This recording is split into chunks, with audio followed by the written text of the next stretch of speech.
17-18 సంవత్సరాల సుదీర్ఘమైనటువంటి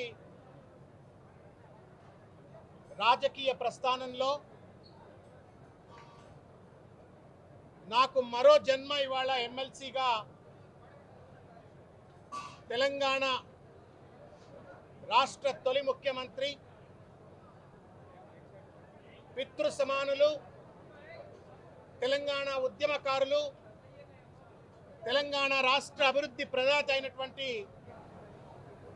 పూజ్యులు శ్రీ కల్వకుంట్ల చంద్రశేఖరరావు గారు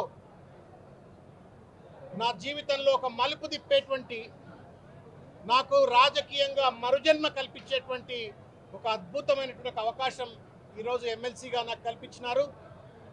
వారికి శిరస్సు వంచి పెద్దలు కేసీఆర్ గారికి పితృ సమానులు వారికి శిరస్సు వంచి పాదాభివందనాలు చేస్తూ నేను హృదయపూర్వక కృతజ్ఞతాభివందనలు వారికి తెలియజేస్తా ఉన్నాను.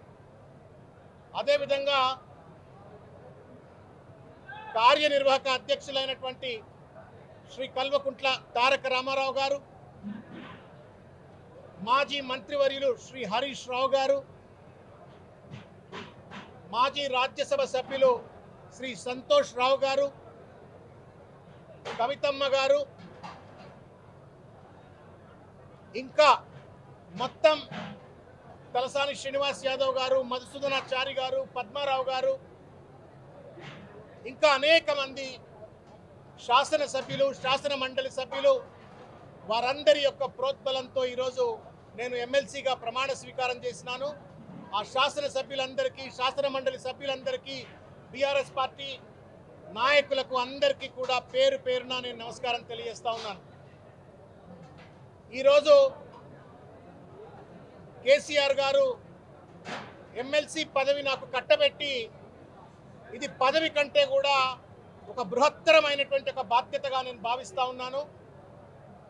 సాధికారికంగా పేద ప్రజల గొంతుగా తెలంగాణ గొంతుకగా బీఆర్ఎస్ పార్టీ గొంతుకగా శాసన మండలిలో పోరాడుతూనే ప్రజల హక్కుల కోసం ఇవాళ ఒక దుర్మార్గమైనటువంటి ఒక పరిపాలన అందిస్తున్నటువంటి ఒక శక్తులనన్నీ కూడా సాధికారికంగా చట్టసభల్లో ఎదుర్కొనేటువంటి ఒక సాధికారత ఇవాళ కేసీఆర్ గారు కల్పించినారు.